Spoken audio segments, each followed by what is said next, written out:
आकाशवाणी गोरखपुर से प्रादेशिक समाचार।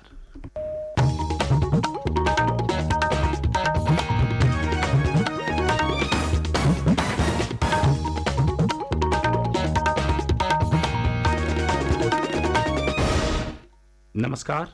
समाचार बुलेटिन के साथ मैं वेद प्रकाश पाठक। पहले मुख्य समाचार। केंद्र सरकार ने पेट्रोल और डीजल पर उत्पाद शुल्क घटाया। पेट्रोल 9.5 रुपये और डीजल 7 रुपये प्रति लीटर सस्ता हुआ। प्रधानमंत्री उज्ज्वला योजना के लाभार्थियों को प्रतिवर्ष 12 सिलेंडर तक 200 रुपये प्रति सिलेंडर की सब्सिडी देने की भी घोषणा। प्रदेश में नवनिर्वाचित विधायकों के 2 दिवसीय प्रबोधन और ई प्रशिक्षण कार्यक्रम का हुआ समापन। मुख्यमंत्री योगी आदित्यनाथ ने खनन विभाग के एकीकृत पोर्टल माइन मित्रा का किया शुभारंभ। बालू, मोरंग, गिट्टी की कालाबाजारी करने वालों के खिलाफ कड़ी कार्रवाई करने के दिए निर्देश। और प्रदेश के कई जिलों में धूल भरी आंधी चलने और बूंदाबांदी होने से लोगों को भीषण गर्मी से मिली राहत। अब समाचार विस्तार से। केंद्र सरकार ने पेट्रोल और डीजल पर उत्पाद शुल्क घटा दिया है, जिससे इनके दामों में कमी आएगी।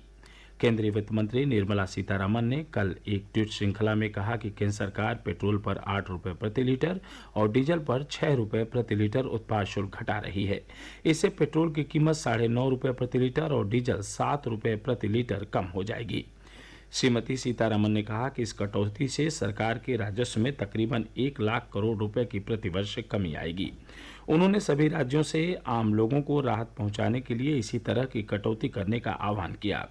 पिछली बार नवंबर में केंद्र सरकार ने जब केंद्रीय उत्पाद शुल्क में कटौती की थी तो कई राज्य सरकारों ने इसका लाभ आम लोगों को नहीं दिया था। श्रीमती सीतारामन ने बताया कि इस वर्ष सरकार प्रधानमंत्री उज्ज्वला योजना के 9 करोड़ से अधिक लाभार्थियों को प्रतिवर्ष 12 सिलेंडर तक 200 रुपये प्रति सिलेंडर की सब्सिडी देगी। इससे प्रतिवर्ष सरकार पर 6,100 करोड़ रुपए का अतिरिक्त राजस्व भार आएगा। वित्त मंत्री ने कहा कि कोविड के कारण विश्व मुश्किल दौर से गुजर रहा है और यूक्रेन संघर्ष से आपूर्ति श्रृंखला बाधित हुई है और कई वस्तुओं की कमी हो गई है। इससे कई देशों में मुद्रास्फीति और अर्थव्यवस्था पर असर पड़ा है, लेकिन आर्थिक स्थिति खराब होने के कारण नरेंद्र मोदी सरकार आवश्यक वस्तुओं की कीमतें नियंत्रण में रखने के लिए प्रतिबद्ध है। उन्होंने जोर देकर कहा कि सरकार गरीबों के कल्याण के लिए समर्पित है और गरीबों तथा मध्य वर्ग की मदद के लिए कई कदम उठाए गए हैं। उन्होंने कहा कि इसके फलस्वरूप सरकार के कार्यकाल में पिछली सरकारों की तुलना में मुद्रास्फीति की दर औसत रही है। मुख्यमंत्री योगी आदित्यनाथ ने केंद्र सरकार द्वारा पेट्रोल और डीजल के दामों में कटौती का स्वागत किया है। उन्होंने कहा कि इस फैसले से समाज के हर वर्ग को समान रूप से लाभ होगा। श्री योगी ने प्रधानमंत्री उज्ज्वला योजना के लाभार्थियों को साल में 12 सिलेंडर तक प्रति गैस सिलेंडर 200 रुपये की सब्सिडी देने के लिए प्रधानमंत्री नरेंद्र मोदी का आभार जताया है। प्रदेश की 18वें विधानसभा के नवनिर्वाचित विधायकों के 2 दिवसीय प्रबोधन तथा ई प्रशिक्षण का कल समापन हो गया। लखनऊ में विधानसभा के तिलक हॉल में आयोजित समापन सत्र को राज्यपाल आनंदीबेन पटेल, मुख्यमंत्री योगी आदित्यनाथ और विधानसभा अध्यक्ष सतीश महाना ने संबोधित किया। राज्यपाल आनंदीबेन पटेल ने नवनिर्वाचित विधायकों को प्राथमिकता के आधार पर अपने क्षेत्र में कार्य करने की सलाह दी। उन्होंने कहा कि जनप्रतिनिधि के रूप में हमें सदैव जनता के साथ सीधे संपर्क में रहना चाहिए।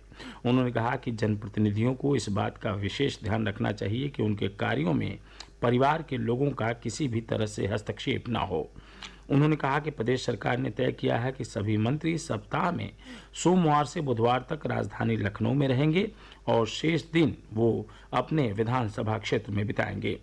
उन्होंने कहा कि अगर सभी मंत्री इस नियम का पालन करें तो उत्तर प्रदेश देश में मॉडल राज्य के रूप में स्थापित होगा।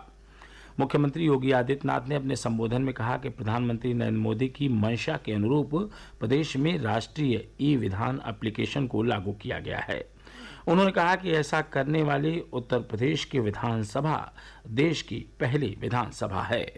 मैं धन्यवाद देता हूं विधानसभा के अपने माननीय अध्यक्ष को, जिन्होंने एक छोटे से कार्यकाल के अपने इस दौरान कुछ नवाचार किए हैं। आदरणीय प्रधानमंत्री जी की मंशा के अनुरूप नेशनल ई विधान एप्लीकेशन को लागू करते हुए देश की पहली विधानसभा, जो सबसे बड़ी विधानसभा है, वह अब ऐसे लगती है जैसे वास्तव में उत्तर प्रदेश के अंदर दिखनी चाहिए थी, और वह एक अच्छा प्रयास हुआ है। इस प्रयास का लाभ आप में से प्रत्येक सदस्य को प्राप्त होने वाला है।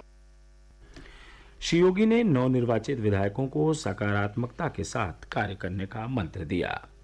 वाराणसी सिविल अदालत ने ज्ञानवापी मस्जिद परिसर के वीडियोग्राफी सर्वेक्षण की रिपोर्ट कल जिला न्यायाधीश को सौंप दी।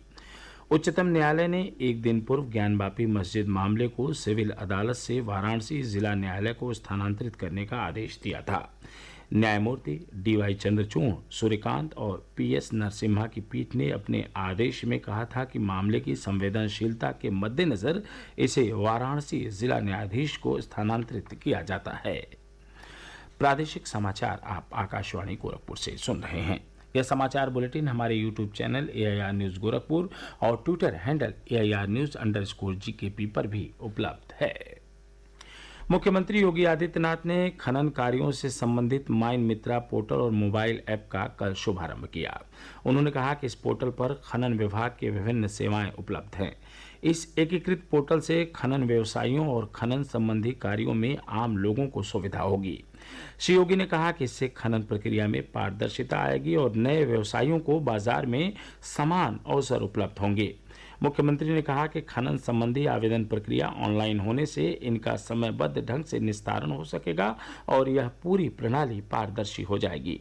उन्होंने कहा कि आम लोगों, किसानों, पट्टाधारकों, स्टॉकिस्ट, फुटकर विक्रेताओं, परिवहनकर्ताओं को खनन कार्य के लिए विभाग से विभिन्न अनुमति प्राप्त करने में माइन मित्रा पोर्टल उपयोगी सिद्ध होगा। उन्होंने कहा कि इससे ईंट भट्ठों के ऑनलाइन भुगतान में भी आसानी होगी। श्री योगी ने यह भी कहा कि ललितपुर में रॉक फॉस्फेट, सोनभद्र में लौह अयस्क और इन दोनों जिलों में पोटाश के खनन की प्रक्रिया शुरू हो रही है।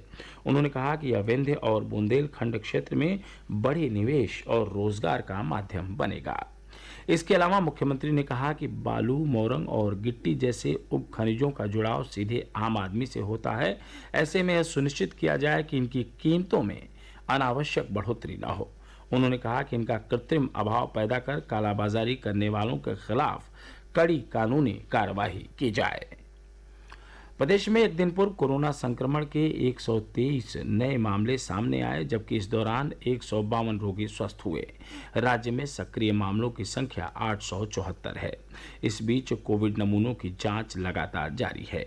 एक दिन पूर्व 1,07,000 से अधिक नमूनों की जांच की गई। अब तक 11 करोड़ 34 लाख से अधिक नमूनों की जांच की जा चुकी है।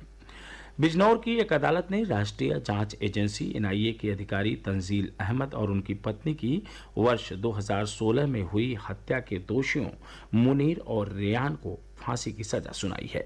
अदालत ने इनके 3 साथियों तंजीम, मोहम्मद जैनी और मोहम्मद रिजवान को साक्ष्यों के अभाव में बरी कर दिया है। NIA के डिप्टी SP तंजील अहमद और उनकी पत्नी की वर्ष 2016 में 2 अप्रैल की रात ताबड़तोड़ गोलियां चलाकर हत्या कर दी गई थी। इस हत्याकांड में 5 लोग दोषी करार दिए गए थे। प्रदेश में लोगों को इस सप्ताह भीषण गर्मी से राहत मिलने की उम्मीद है। मौसम विभाग के अनुसार 25 मई तक राज्य के पूर्वी और पश्चिमी भाग में कुछ स्थानों पर वर्षा हो सकेगी। इस दौरान धूल भरी आंधी चलने और कहीं कहीं गरज चमक के साथ ओले पड़ने की भी संभावना है। इस बीच पिछले 24 घंटे के दौरान कौशाम्बी, हमीरपुर, पीलीभीत, लखीमपुर खीरी और बदायूं सहित कई जिलों में धूल भरी आंधी चलने और बूंदाबांदी होने के समाचार हैं।